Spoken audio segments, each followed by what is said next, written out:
Olá, uma boa tarde a você. Começamos agora mais uma edição do Agricultura BR, a segunda desta sexta-feira, dia 22 de novembro. Que bom estar contigo. Estamos em todo o país pelas parabólicas, também TVs por assinatura, como NET TV Claro, no canal 190. Você também acompanha em qualquer parte do mundo, pelo YouTube, pelo Facebook. E no Mato Grosso do Sul, a partir de agora, sinal aberto com o link da TV Imaculada Conceição, que está aqui conosco. Um grande abraço a todos. Por aqui o Agricultura BR vai trazer para você informações a respeito de soja, o que acontece com a soja na Argentina, nos Estados Unidos. O presidente americano disse que já tem um acordo que está para ser fechado com os chineses. Você vai acompanhar nessa edição informações sobre produção de mel, muito interessante aqui no Agricultura BR. Você acompanha também os detalhes do mercado físico, mercado futuro para soja, para milho e café. E café, apesar da situação ainda não ser a melhor que poderia ser, café no acumulado do mês, de 1º a 22 de novembro, subiu R$ 80 por saca em Minas Gerais. Notícia boa para o cafeicultor. Daqui a pouco a gente fala sobre isso, porque eu abro o programa falando a respeito de produção de soja e já começo com o cenário internacional. Vamos saber então como é que vem a área definida de plantio para a Argentina nessa campanha 2019-2020. Nós sempre trazemos informações da Bolsa de Cereais de Buenos Aires. Hoje eu mostro o que o Ministério da Agroindústria da Argentina fala sobre o tema. Olha só, de acordo com o Ministério da Agroindústria da Argentina, a área será de 17.200.000 hectares, já com a Argentina trabalhando, evidentemente, a respeito dessas áreas, 100.000 hectares acima daquilo que era previsto anteriormente no boletim do mês passado. Falo sobre algo que influencia diretamente soja. Olha, o que nós temos em relação aos fatores soja, mercado, é China e Estados Unidos. Então, tudo que se fala a respeito de um acordo ou desacordo entre China e Estados Unidos influenciam esses mercados. E o presidente norte-americano, Donald Trump, afirmou numa rede de televisão norte-americana que já está com uma situação muito favorável para assinar esse acordo. Ele aproveitou e, de certo modo, cutucou a China ao falar a respeito das manifestações que há em Hong Kong. Donald Trump afirmou que está do lado de Hong Kong, mas também está do lado de Xi Jinping, presidente da China. Portanto, não se mostrou nem para um lado nem para outro, apenas disse que tem um acordo muito próximo a ser amarrado, e isso faz com que se tenha ali uma situação que vai ser positiva tanto para os Estados Unidos quanto para a China. Para falar sobre isso, ele lembrou o superávit que a China tem em relação aos Estados Unidos. De certo modo, Donald Trump já está mostrando um discurso que o acordo seria numa relação ganha-ganha, no qual as duas partes ganhariam. Estou trazendo aqui informações porque o Agricultura BR destaca para você agora como é que vem os negócios com soja na Bolsa de Chicago. Vamos saber como é que vem a operação agora nos Estados Unidos. Vem na estabilidade, total estabilidade para a soja. Janeiro, $9,01 mais 6 o bushel, depois do recuo desta última quinta-feira, né? Dessa semana, foi uma semana de queda. Março, $9,15 mais 6 por bushel. Maio, $9,29 o bushel. Julho, $9,40 mais 2 por bushel. Quem vem se mantendo com valores mais elevados é o dólar comercial. Moeda norte-americana encontra parâmetros para se manter forte, tanto no exterior quanto no cenário interno. Vamos saber como é que vem o dólar, então. Dólar comercial na tela. Nós temos aqui dólar hoje com queda de 0,17% e ainda assim mantendo um bom nível. R$ 4,18 mais 5 para a moeda norte-americana. O assunto agora é a soja negociada nos portos. Trouxe alguns fundamentos no qual nós mostramos como é que soja se comporta em Chicago e o dólar aqui no Brasil. Nós tivemos ontem o dólar em alguns momentos chegando até 4,22, enquanto que a soja nos portos chegava a R$ 91,50 e havia registros de negócios ainda melhores para a soja. A questão da soja ela é muito complexa nesse momento, porque não tem soja para vender, né? A soja que tinha já foi comercializada. Mas já eu falo disso, porque antes eu mostro como é que vem os valores para os portos de Santos e Paranaguá, trazendo valores a R$ 91 por saca de 60 quilos. São os destaques aqui do Agricultura BR, que você acompanha diariamente no canal do Boi. E olha, porque a questão da soja aí também a disponibilidade de produto. Já pelo menos desde junho, entre junho e julho, nós identificávamos, depois daquele primeiro semestre campeão em relação às exportações de soja, e considerando aquilo que se consumiria internamente e também os compromissos já firmados, que o Brasil ficaria com estoques muito cambaleados, muito comprometidos. E aí, assim como nós não estamos acreditando nesse ano nos estoques que estão dizendo haver de milho, mas milho vai ter algum estoque sim, de soja, então nós não acreditamos de maneira alguma. É importante ressaltar que o Brasil, ele normalmente tem estoques baixos de soja mesmo. A diferença do estoque de passagem dessa campanha atual, 18-19 para 19-20, é que deve ter chegado a zero. Acreditamos realmente que não há soja no país. Há pouquíssima soja a ser comercializada e há uma certa defesa em relação a esses fatores por conta do consumo interno, de subprodutos da soja, como óleo, por exemplo. Há uma preocupação muito grande no momento em relação a estoques, não só da oleaginosa, do grão, mas também em relação aos seus subprodutos, como óleo de soja, que no Brasil tem uma tendência a faltar ou encarecer. A Agricultura BR vai para o intervalo comercial, daqui a pouco eu falo sobre essa alta no café, o mês de novembro traz um alento ao cafeicultor, o café vai subir na saca do Arábica, R$ 80 por saca, daqui a pouco ou ainda hoje eu falo desse tema. Aproveite para participar do programa no 67 99656 2266, vou para o intervalo e volto já.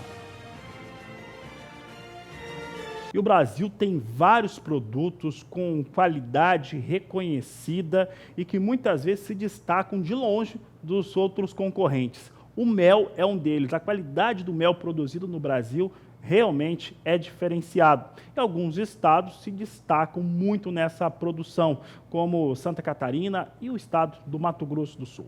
Nós vamos ter no dia de hoje o segundo encontro técnico de produtores de mel e nós vamos saber um pouco mais a respeito deste evento. Ele vai acontecer na Casa Rural, em Campo Grande, e o Vinícius Souza está lá ao vivo e nos traz as informações. Vinícius, tem mel aí? Vinícius, você já experimentou esse mel? Boa tarde.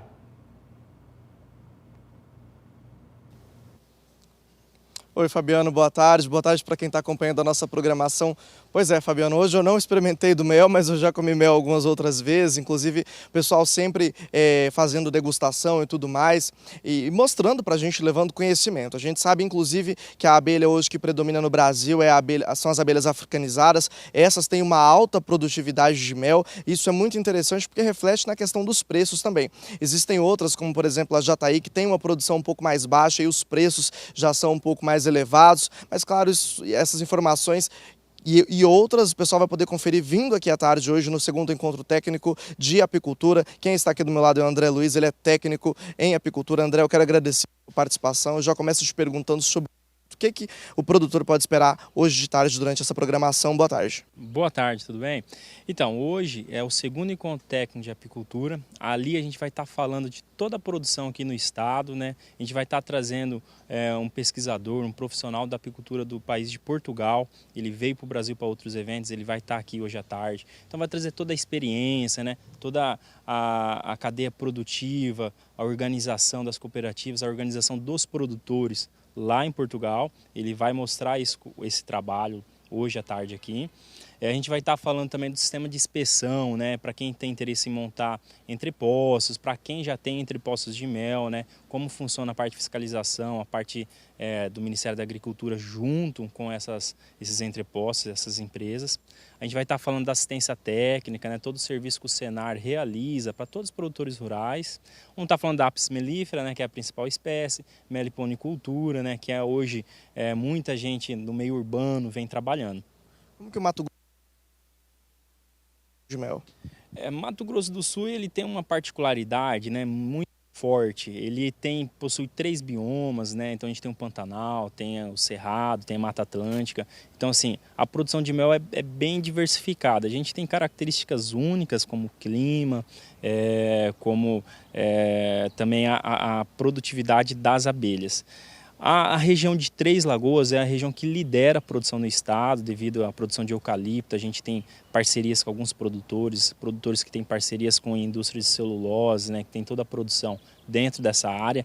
Então a gente identifica a produção de mel oriundo do eucalipto, da florada do eucalipto, muito grande, né? Mato Grosso do Sul é o 10º estado que mais produz mel, né, de acordo com o IBGE. E a gente identifica que pro ano que vem essa produção vai melhorar, né? A gente teve entrada de novos produtores na atividade, a gente conseguiu habilitar novas indústrias, né, com o sistema de inspeção federal. A gente recentemente, Mato Grosso do Sul foi procurado até para fazer exportação, né, pela CNA, Confederação Nacional da Agricultura, que está vindo alguns países para negociar, e Mato Grosso do Sul foi procurado. Então talvez Mato Grosso do Sul se torne um player no mercado externo. Então a gente identifica que temos todo o potencial para crescer, né, e se tornar um grande estado também na apicultura, como nas outras atividades já existentes. Agora, quando a gente fala desse potencial de crescimento, a gente também sabe que muitas tecnologias estão sendo aderidas pelos produtores. Você pode citar algumas dessas para a gente, por parte de quem trabalha com apicultura? Certo. Uma das tecnologias é a questão da mecanização, né, a operacionalização de forma de diminuição do esforço físico, né, da mão de obra. Então a questão de maquinário, a gente tem um controle, o cenário mesmo, né, tem um sistema de controle de desempenho dos apiários, né, índice de desenvolvimento do apiário.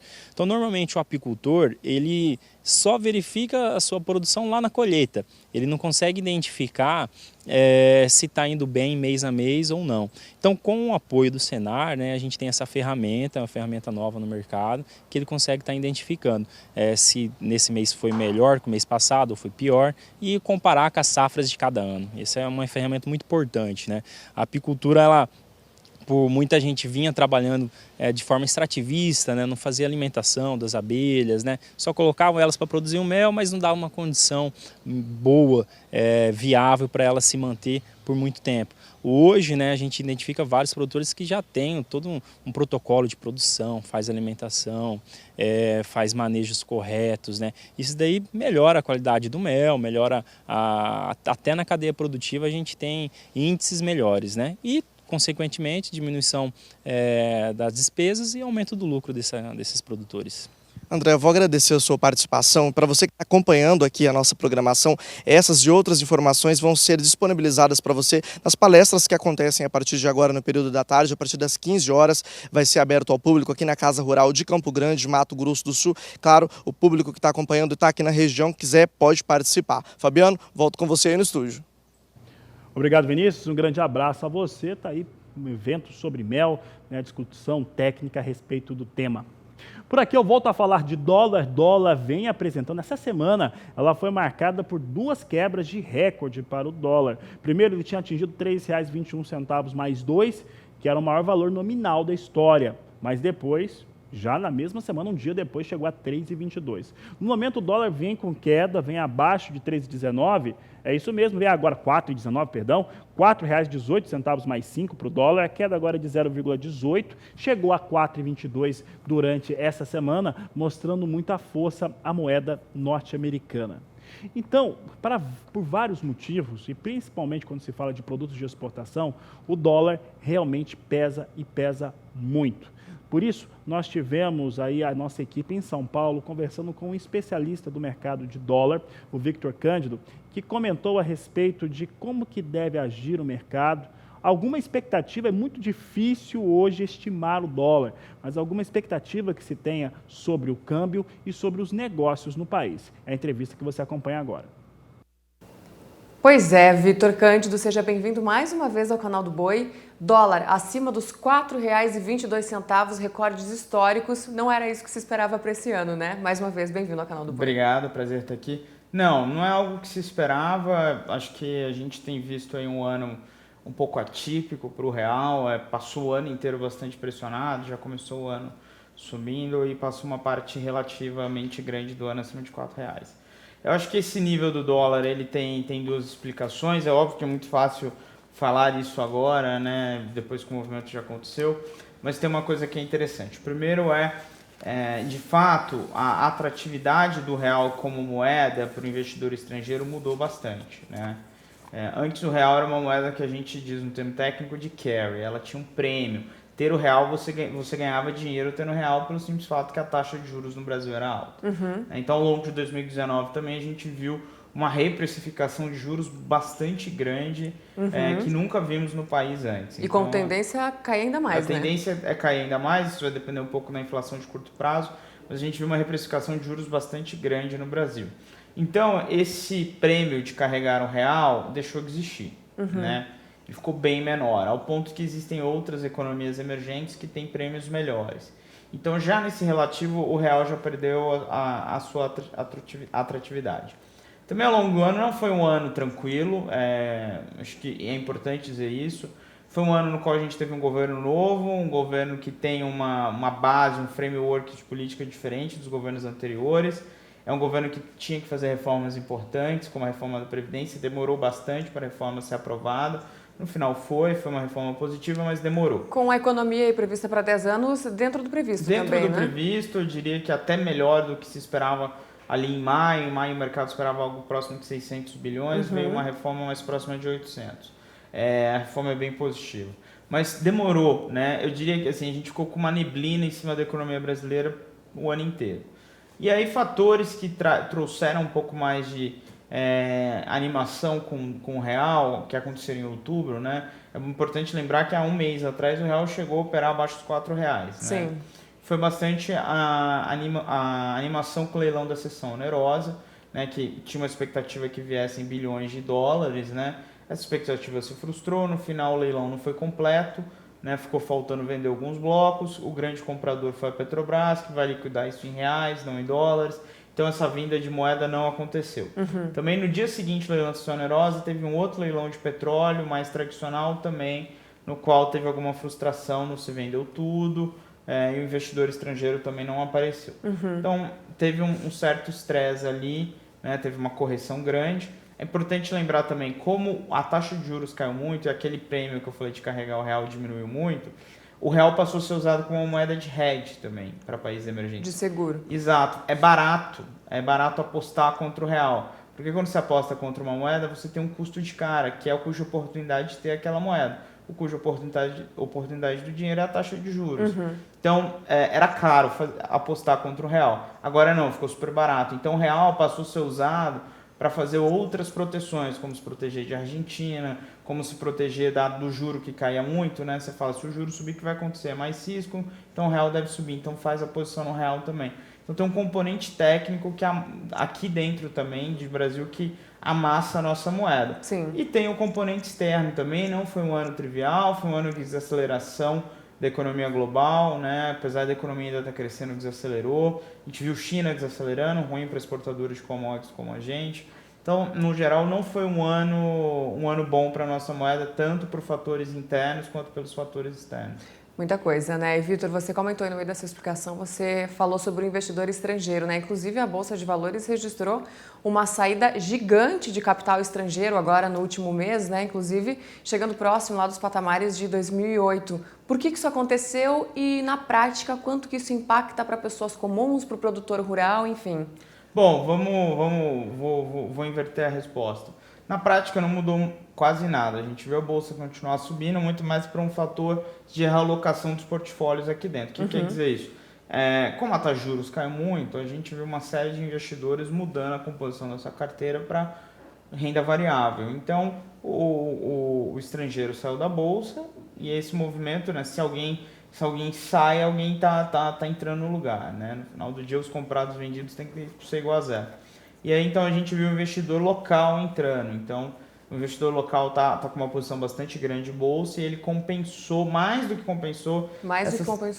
A saída do estrangeiro. A gente viu o estrangeiro entrando nos IPOs também, não quer dizer que ele saiu completamente.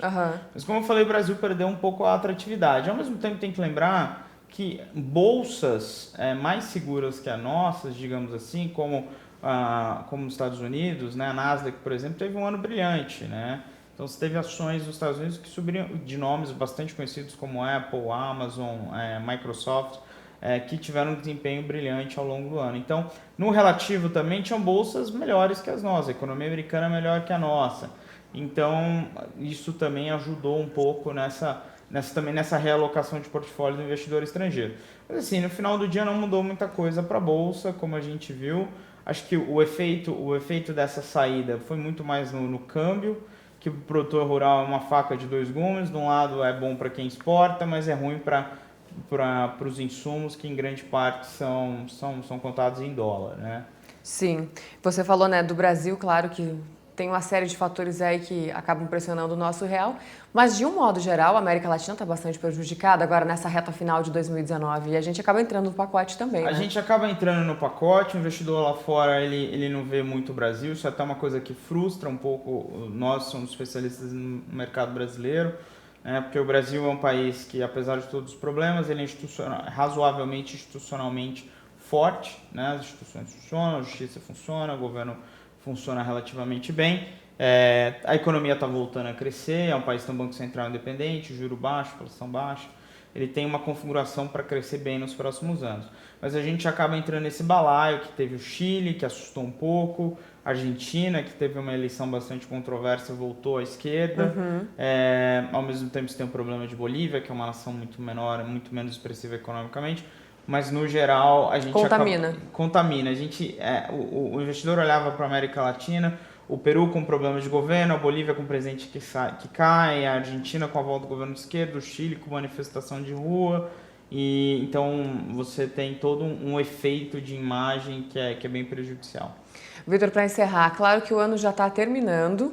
O que ainda dá para esperar nessa reta final? Aí, 1 mês e meio para terminar o ano, China e Estados Unidos parece que se aproximam, mas a gente também já está um pouco cansado disso, o mercado já está um pouco cansado disso. Dá para esperar alguma reação agora, nesse tempinho que falta para terminar e entrar 2020? Bom, acho que agora, pensando em termos de Brasil, tem poucas notícias para saírem.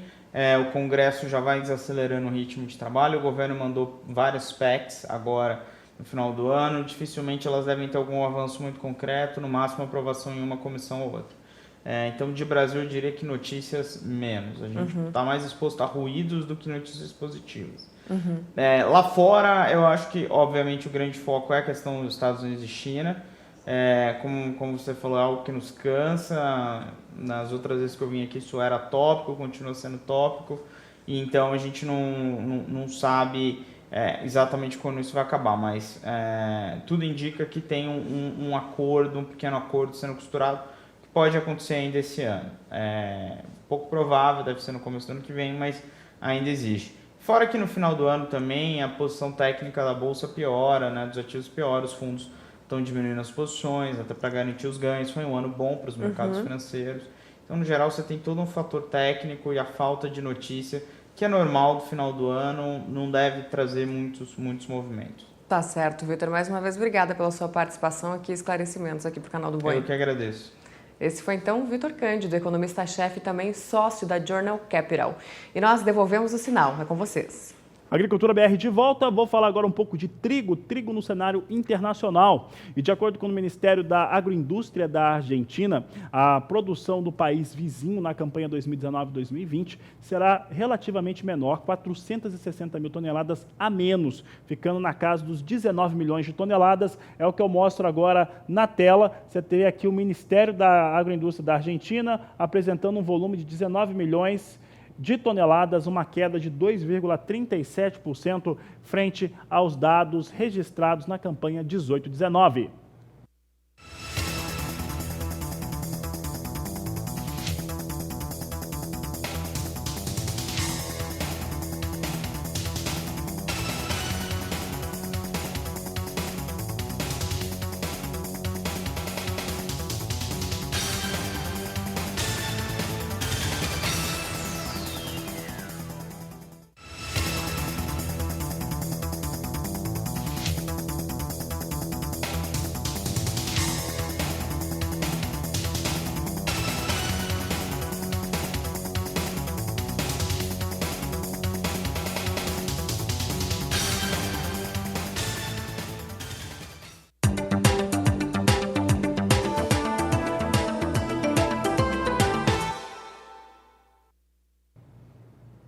O assunto agora é café e eu vou trazer em destaque uma praça muito importante em Minas Gerais para o café arábica, que é o lugar onde mais se produz essa variedade no mundo.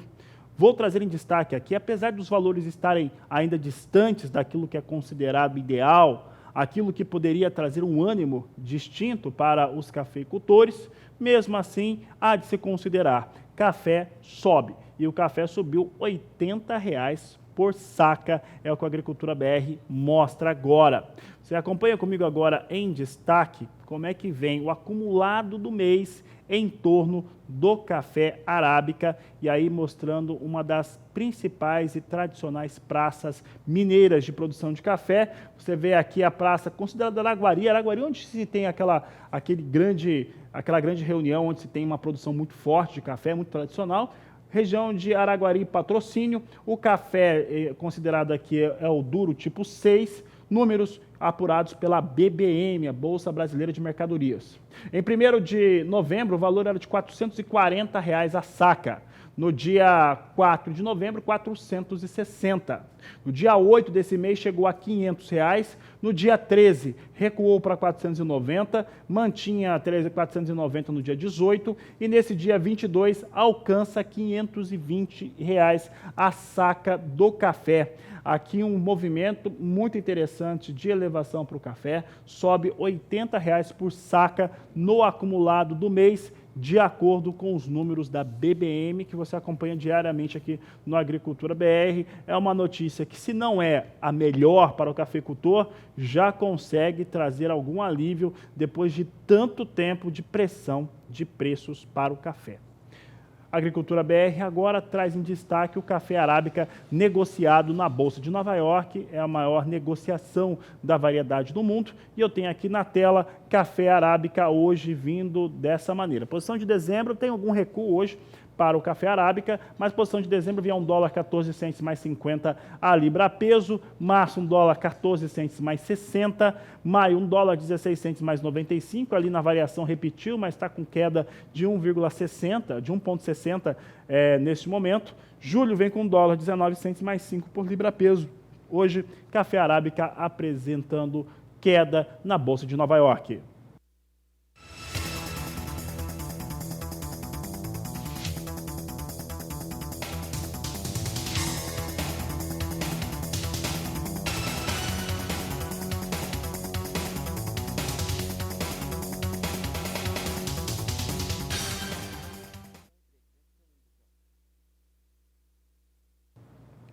Vamos saber agora como é que vem a operação com um café Robusta lá na Bolsa de Londres. É o que nós acompanhamos agora. Nós temos hoje recuo para o Robusta na Bolsa Britânica. Posição de janeiro vem com $1.390 a tonelada, março $1.410, maio $1.424 a tonelada e julho $1.445. Destaques aqui do Agricultura BR para o café Robusta, uma importante referência para o Conilon no Brasil.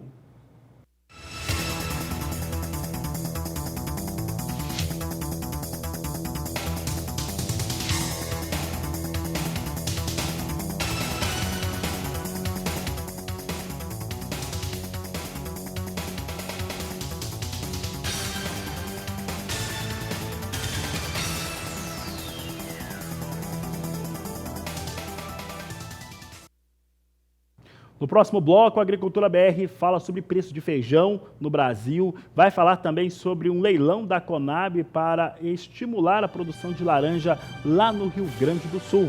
Enquanto nós vamos para o intervalo, você aproveita para entrar em contato conosco, mande a sua mensagem no 67996562266. Agricultura BR, volta já!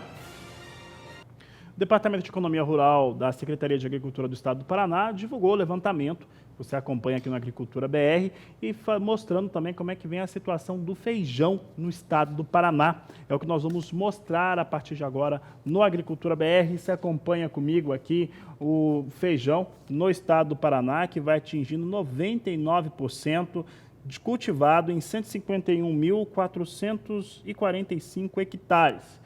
Dessa área que já foi cultivada, 88% vem em boas condições, 11% em médias condições e apenas 1% em condições ruins, de acordo com o DERAL. Em relação ao desenvolvimento ou desempenho dos grãos, 44% deles estão em desenvolvimento vegetativo, 30% em floração e 23% na fase de floração, de acordo com o DERAL.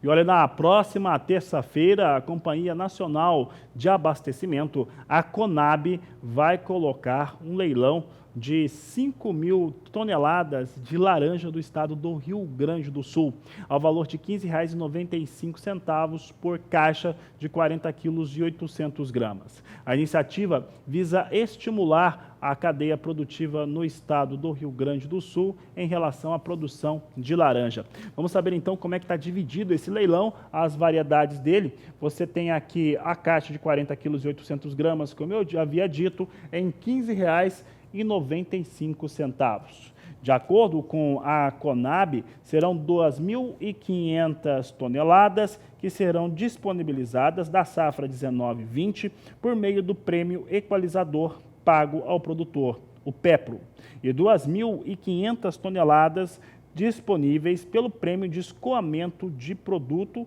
o PEP, né? O PEPRO e o PEPRO trazendo aqui quantidades iguais, num total de 5.000 toneladas em relação a esse leilão de apoio que acontece na próxima terça-feira, dia 26 de novembro.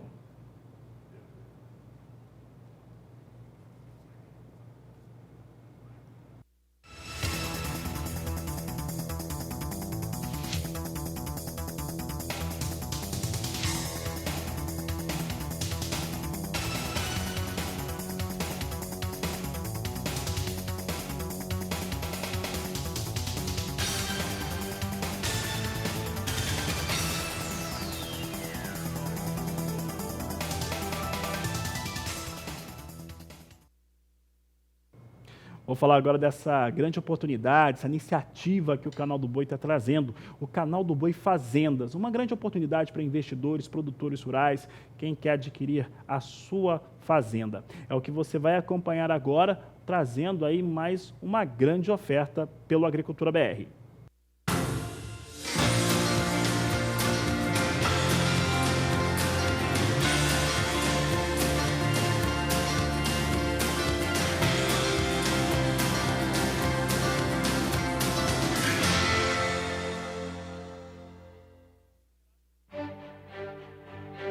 O Canal do Boi Fazendas traz agora uma oportunidade única. Preste atenção.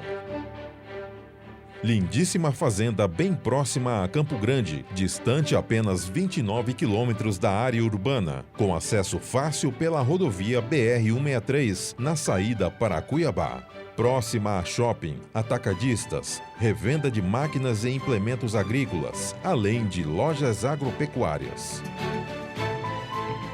Estrada com acesso transitável o ano todo. São 1.750 hectares separados em 24 divisões com cercas novas. Para projetos pecuários, a propriedade está adaptada para cria, recria e engorda, e ainda para futuro confinamento. Toda formada em pastos diversificado em cultivares de braquiária. Riquíssima em águas, a sede possui piscina cinematográfica. A casa principal é superestruturada para conforto da sua família e amigos. Possui casas de empregados, galpão para maquinários, mangueiro completo, com tronco e balança. O terreno permite excelente mecanização para projetos agrícolas. O solo é apto para plantio de soja na safra de verão. Aproveite mais essa oportunidade do canal do Boi Fazendas. Mais informações dessa e de outras fazendas, visite o site www.sba1.com/fazendas ou pelos telefones 67 98425 2044, 981 11 6336 e 3028 6101.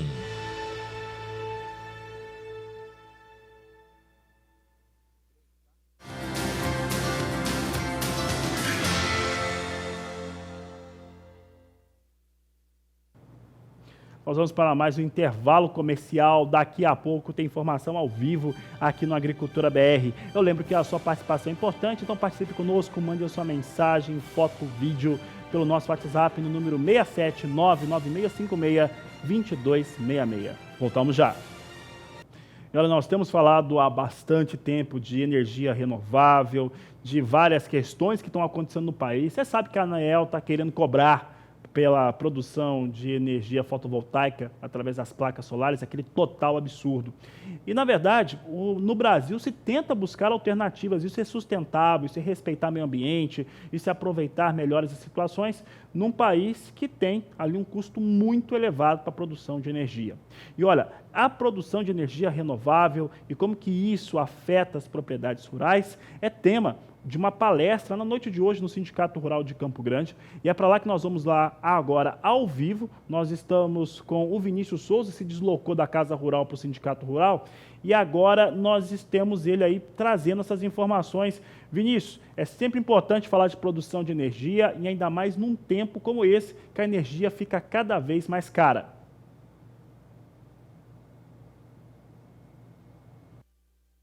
Fabiano, é realmente desse jeito. Mais uma vez, boa tarde para você, boa tarde para quem está acompanhando a nossa programação.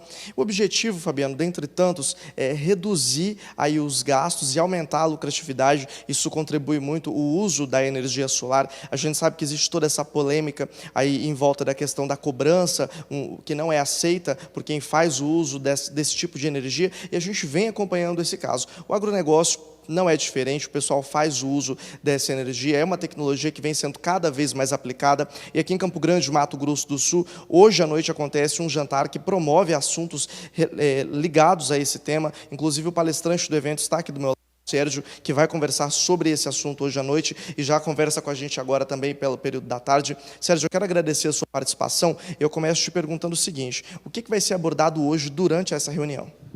Boa tarde a todos, agradeço a oportunidade ao sindicato de estar tratando essa iniciativa. Nós hoje vamos estar abordando nesse evento à noite as possibilidades de investimento, a necessidade que a agropecuária, que o produtor rural tem de ampliar os seus investimentos, reduzindo o custo e tratando a propriedade como uma outra alternativa de renda, que é através da geração de energia. Então, ela tanto pode ser, e isso vai ser o assunto abordado, tanto pode ser a energia para o seu produto, para a sua produção, como também a extensão disso pode ser comercializada de uma forma que gere uma renda extra para a sua propriedade. Sérgio, até quanto pode ser economizado fazendo uso dessa energia? Perfeito. Se você utilizar energia para o consumo próprio, você vai ter aí de 85% a 90% de rendimento, de lucratividade, assim que você terminar de pagar esse investimento. Em torno de 3 a 4 anos ele se paga e a partir disso você torna-se independente, produtor próprio e essa lucratividade, esse valor que você não gasta na tua produção, incorpora na rentabilidade do teu produto. Vocês falam hoje sobre energia solar e energia hídrica. Eu queria que você discorresse para a gente rapidamente um pouquinho sobre esse tema. Sim, a gente vai abordar os dois, que são duas formas de energias, de fenômenos da natureza, né, ligados aí à água, ligados aos recursos hídricos e ligado ao sol que está aí para todos. No caso, a gente vai abordar esses dois temas porque você tem aqui como energia renovável, porque você tem no estado muita propriedade que tem recursos hídricos passando. Então, se a propriedade tem um rio que tenha uma velocidade de água ou que ele tenha uma pequena cachoeira, uma pequena queda, ele pode aproveitar isso para gerar energia, e essa energia também vai ser para consumo dele, inclusive podendo vender o excedente. No caso da solar, ele vai utilizar uma área que já está antropizada, uma área que já foi utilizada, já não existe mais outro impacto ambiental, e ele vai poder fazer essa geração, né, para uso próprio também, ou como usando, como a gente está citando, para rendimento da propriedade. Agora, para o produtor que está acompanhando a nossa programação, a gente fala sobre esse investimento. Eu queria saber a importância de se fazer esse tipo de investimento, em quanto tempo o produtor pode pagar esse investimento que ele faz na energia solar. Perfeito. Varia um pouco de cada tarifa de concessionária, mas, no modo geral, um investimento, por exemplo, solar, ele se paga de 3 a 4 anos. Então, você imagine que em 3 ou 4 anos, se o teu custo da energia na tua irrigação, na tua secagem de grãos, no armazenamento, se esse custo é de 20% a 30%, daqui a 3 ou 4 anos, quando ele terminar de se pagar, você tem isso aí como rentabilidade da tua produção. Passa a ser um valor que fica na propriedade. Ou esse recurso pode ser reinvestido em aumentar a tua produção. Para quem está em ponto isolado, qual que é a vantagem? Bem lembrado.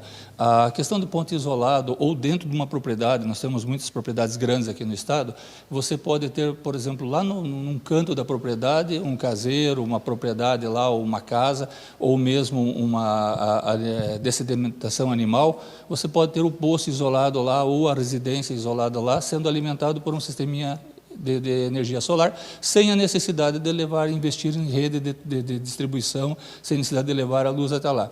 E o que é mais importante, gerando uma energia limpa, de graça, e que daqui a um pouco é sua. Agora, a gente sabe sobre essa questão de taxas, os valores são muito altos para o produtor que está trabalhando no campo. Como que o uso da energia solar pode ajudar ele nessa questão para que ele tenha aí um gasto um pouco menor na produção dele e possa ter uma rentabilidade maior? No caso, a produção, ele vai continuar gastando a mesma quantidade de energia. A diferença é que, em vez de ele estar botando um cheque para a concessionária todo mês, ele está botando um cheque num investimento que ele fez, num financiamento, ou restituindo um investimento de recursos próprios que ele tenha feito, e que vai vir daqui a 3 anos como uma sobra integral para ele. Então, comparado com investimentos que existem hoje de mercado, uma pequena geração solar pode te dar, enquanto uma poupança te dá menos de 5% ao ano, enquanto um CDI te dá em torno de 5% a 6% ao ano, você pode tirar de 12% a 20% de rentabilidade na geração de energia, na economia da geração de energia. É uma tecnologia do futuro. O campo está destinado a realmente aderir a essa tecnologia?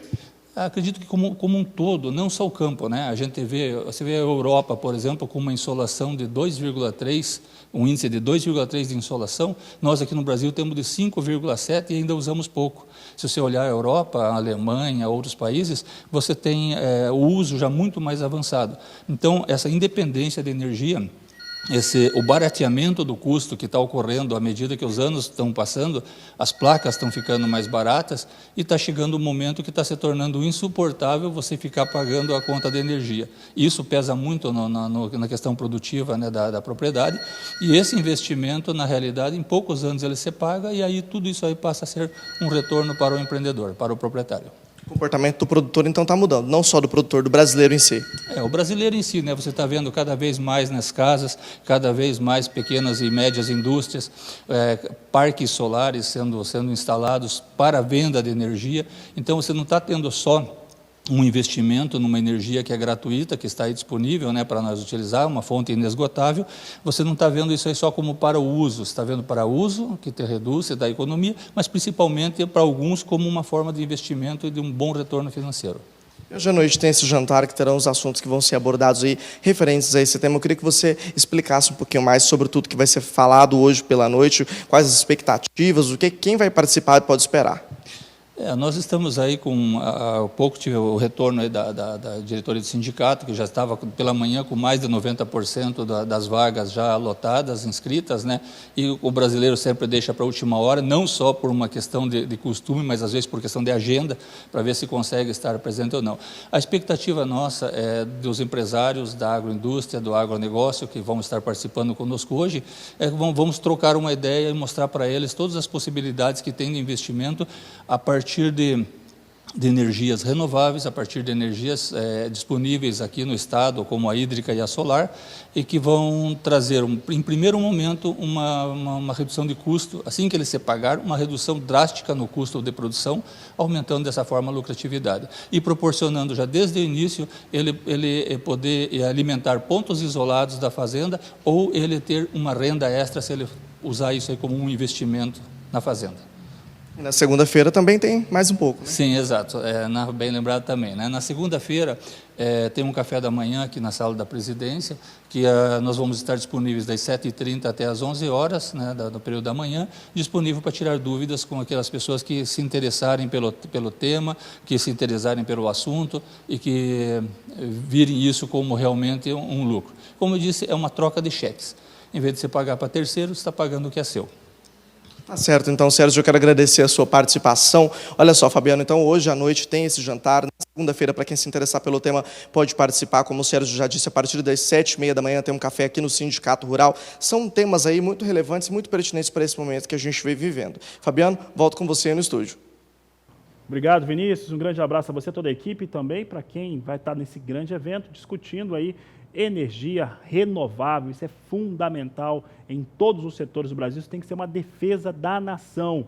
Não pode se cobrar por energia renovável. É um total absurdo. A Agricultura BR vai para o último intervalo comercial. Daqui a pouco, vou falar com dois amigos aqui. Daqui a pouco nós vamos ter uma participação ao vivo direto do Mato Grosso.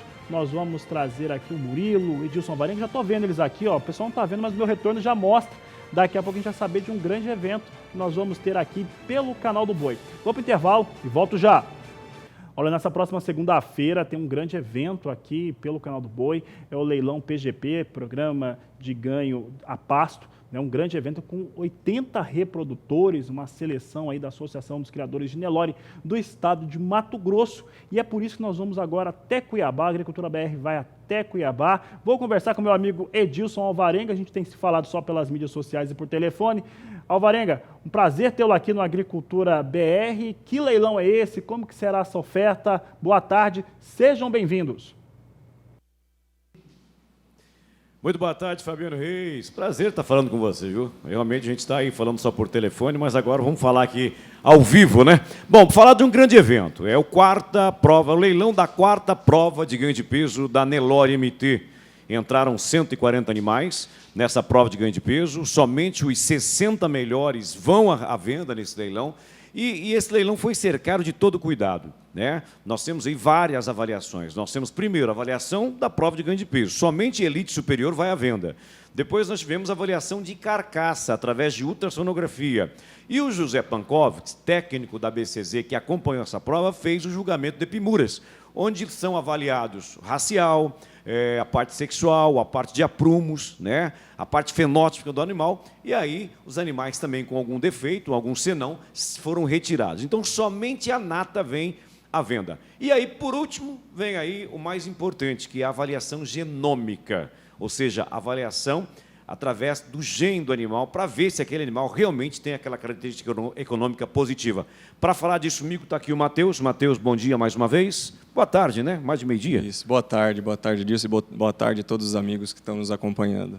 E o time aumentou, viu, Fabiano? Para falar desse leilão, né? Está todo mundo entusiasmado, porque a torada é boa demais. Adalto Franco, também técnico da Zoetis, acompanhou toda essa avaliação. Muito bom dia, bem-vindo à MB Leilões e ao canal do Boi. Bom dia a todos. É uma satisfação muito grande a gente poder estar aqui comentar um pouco dessa prova, né? A segunda prova que nós participamos junto à Nelore e trazendo boas notícias, né? Trazendo boas correlações entre o desempenho dos animais na prova e mostrando isso, né? Mostrando isso agora que os animais vão ser ofertados, vão estar disponíveis para os clientes que adquirirem e usar nas suas fazendas para poder ter mais lucro no negócio. Bom, vamos aproveitar o nosso tempo, vamos mostrar o mais importante, que são os animais. Eu gostaria que o Adalto e o Matheus fossem, o Adalto mais, o Adalto está ali com o seu note aberto ali, fossem comentando algumas características, alguns lotes. Lote 2, canal, para nós, por gentileza, é um animal filho do rei armador, numa mãe bico do BJ. Esse animal, ele chama muita atenção realmente pelos altos índices da BCZ. Olha só, um animal que agrada no fenótipo, 19,78 de índice, 732 quilos, 40,5 de C. Adalto, o que você me fala do Clarified desse animal?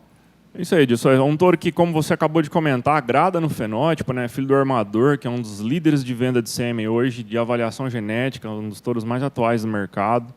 E esse touro não é longe do pai. Por quê? Porque ele é um touro que coloca, só para os amigos de casa terem uma ideia, 10 quilos ao desmame, ou seja, um touro superior em 10 quilos ao desmame, seus bezerros serão mais pesados no desmame. Um touro que vai colocar 17 quilos no sobreano, ou seja, não só no desmame, mas também no sobreano, os garrotes vão ser mais pesados.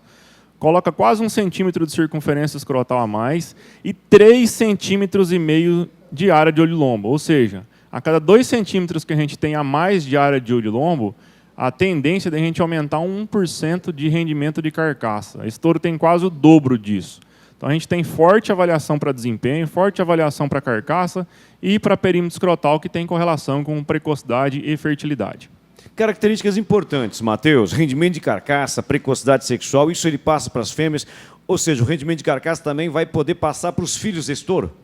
Com certeza, Edilson. E quando a gente trabalha com animais, que a gente enxerga essa genética que ele vai transmitir para o filho, a gente está tendo segurança que está comprando animais que vai te deixar mais lucratividade. Como a Adalto mesmo comentou, esse animal ele consegue aumentar 3 centímetros de área de olho-lombo, né? Ou seja, aumenta o rendimento de carcaça. E qualquer 1% ou 0,5% do rendimento de carcaça significa dinheiro no bolso do produtor. Lote 13 é um animal também que se destaca muito no seu peso. Vale lembrar que a média de idade desses touros é de 24 meses. São de 23 a 26 meses, então chama atenção, por exemplo, a conversão desses animais. Esse animal, ele é de 9 de 2017, ele tem 26 meses, vamos colocar assim, 730 quilos, 41 de bola, Adalto. É isso, Dilson. E para confirmar, né, e para ratificar essa informação, ele também é muito bem avaliado para circunferência escrotal no Clarified, né? Então, um touro que tem alta avaliação para perímetro escrotal, também coloca quase 4 centímetros de área de olho-lombo, ou seja, também é um touro que, além de precocidade e fertilidade, vai colocar rendimento de carcaça, muito forte para desempenho, principalmente no pré e no pós-desmame, e uma correlação de uma característica bem interessante, que é um dos melhores animais do leilão para stayability, que é a permanência das filhas no rebanho por bastante tempo. Produzindo, né? Produzindo, justo. Então, eu queria que você falasse o que a vantagem, Matheus, do produtor estar aí colocando um animal desse no seu rebanho. Gilson, como você comentou agora, são animais jovens e que a gente tem a visão do mapa, a gente fez essa leitura de Clarify, então mapeou geneticamente, mapeou, né? Esse animal, então a gente tem a certeza que a gente está comprando um animal superior. Como o Adalto acabou de falar, um animal que traz fertilidade, um animal que vai levar para a sua produção acabamento de carcaça. Então, assim, é a visão que a gente acha muito, muito importante. O lote 19, canal, um filho do Ren USP, né, numa mãe matinha, um animal de 9 de 2017, animal de 680 quilos com 38 de bola. Os animais mostram um alto desempenho, né, nessa prova de ganho de peso. Fala um pouco também, Adalto, da correlação dos animais que destacaram na prova de ganho de peso com a avaliação genômica. Quando a gente fala dessas correlações, a gente analisa o que o animal desempenhou na prova, né, o que ele colocou de ganho de peso, de perímetro escrotal na prova, e de avaliação de carcaça, enfim, de epimuras na prova, e o que o Clarified mostrava genomicamente, ou seja, o que o seu DNA mostrava. E as correlações foram muito altas, acima de 0,9. Então, a gente tem uma correlação que mostra que os animais que têm maior avaliação genômica tendem a desempenhar mais, a ganhar mais, a produzir mais dentro das fazendas, né? Então, para a área de olho-lombo, perímetro escrotal, ganho de peso, a gente teve altas correlações. Seria uma confirmação do desempenho, né? Uma confirmação e aumentando a confiança. Nas características. Das características para o cliente que estiver adquirindo esses animais usar na fazenda. Tá certo. Fala do lote 19. Está na tela aí, um filho do Ren USP, a mãe é matinha. Justo. O lote 19 é um touro que como a gente está falando muito de precocidade sexual de fêmea, né, usando aí as precocinhas, utilizando as bezerras aos 14 meses, 16 meses, a gente tem que se preocupar com algumas características, né? Por exemplo, período de gestação desse touro é um dos melhores touros do leilão para período de gestação. Ou seja, eu posso indicar esse touro para precocinha, utilizar ele nas bezerras, que eu não vou ter bezerros nascendo muito grandes também. Um touro que coloca mais de 20 quilos no sobre-ano, uma avaliação muito forte de ganho de peso sobre-ano, e é um dos melhores touros do leilão para habilidade materna, colocando 5 quilos a mais de habilidade materna. Então, um touro diferenciado, mostrando precocidade, mostrando avaliações de características importantes para quem busca usar a precocinha para diminuir os riscos, e também tem uma régua muito equilibrada, mostrando desempenho em vários setores avaliados.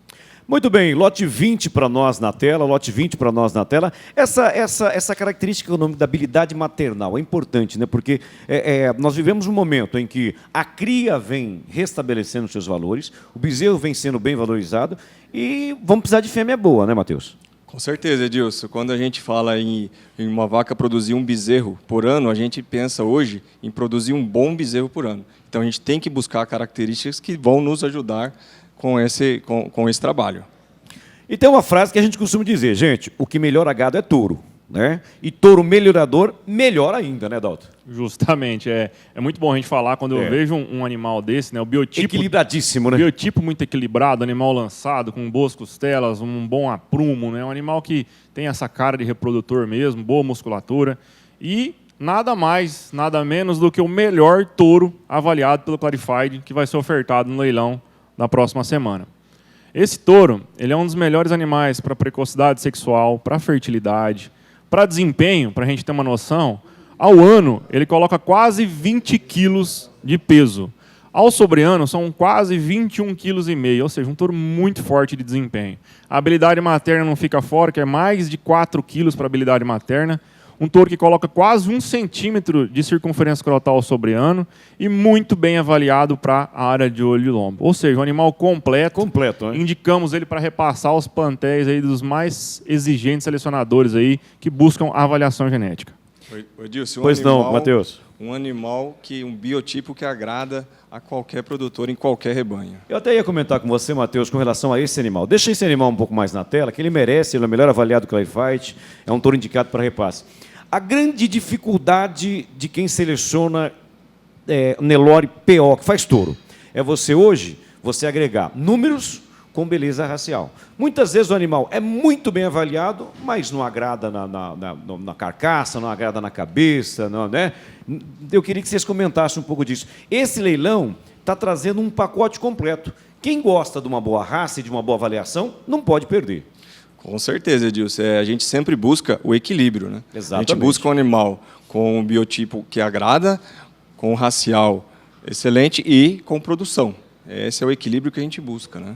Exatamente. E está difícil encontrar esse equilíbrio, né? Muitas vezes o animal é muito bem avaliado, mas é ruim de raça. Às vezes ele é um raçudo, barbaridade, mas a avaliação dele não agrada.